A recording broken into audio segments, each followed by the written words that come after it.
The National Disability Insurance Scheme is an Australian government-funded social welfare scheme that finances costs relating with disabilities. The NDIS Commission was designed to ensure a nationally consenting approach to the quality of care and safety of people living with a disability. The Commission is responsible for designing and implementing policies and procedures to better the lives of individuals registered through the NDIS. The Quality and Safeguarding Commission focuses on the reporting and responsibilities support services have. Within this chosen text, the topic regards restricted practices. The transcript was easily accessed through the NDIS Commission website with direct links and explanations, making all transcripts attainable for service providers nationwide.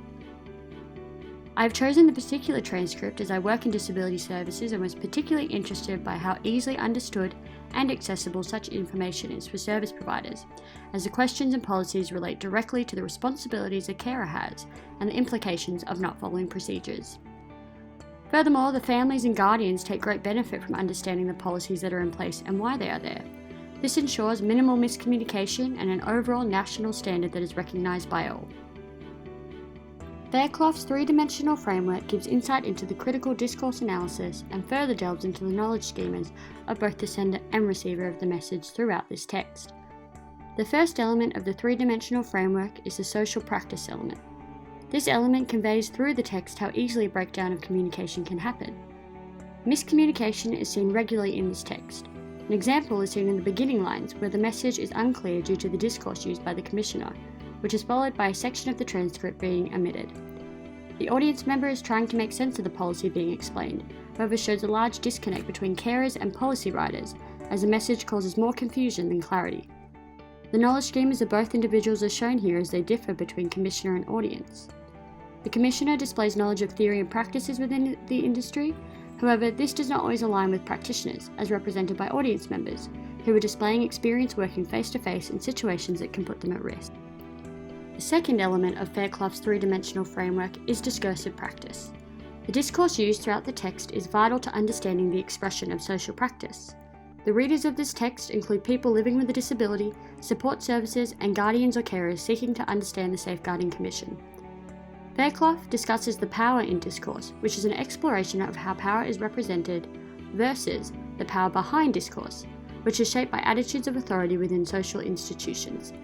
This text explores the power behind discourse through its industry-specific approaches and language, which is not generally understood by the target audience, displaying a large area for misinterpretation and communication faults. Power relationships are shown in this line of the text where a practitioner addresses the Commissioner.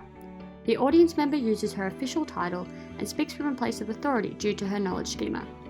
As discussed by Tannen and Wallet, both schema and frame can be discerned as structures of expectations, meaning the Commissioner uses discourse specific to the industry of policy writing.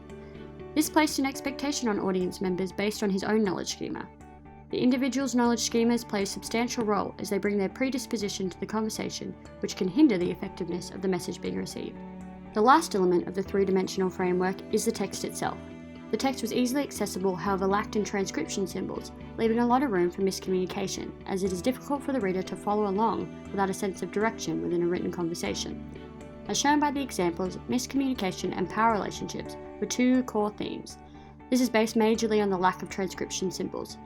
Gail Jefferson's transcription symbols are an efficient way to ensure the message is as clear and precise as possible. Fairclough's three-dimensional model can be used to explain, interpret, and describe the text in order to reach an in-depth conclusion on the conversational aim and direction. Overall, the text was easily accessible and generally straightforward in its readability. However, it would need to undergo a usability test to ensure it is accessible for people with special needs, as it's vital that they are empowered and aware of their rights. From my findings, it is not currently at a level that can be understood by people of all cultures and intellectual abilities. The knowledge I have on the industry gave me an advantage in understanding particular discourse, however, I found a gap in the text capacity to convey this message efficiently to all.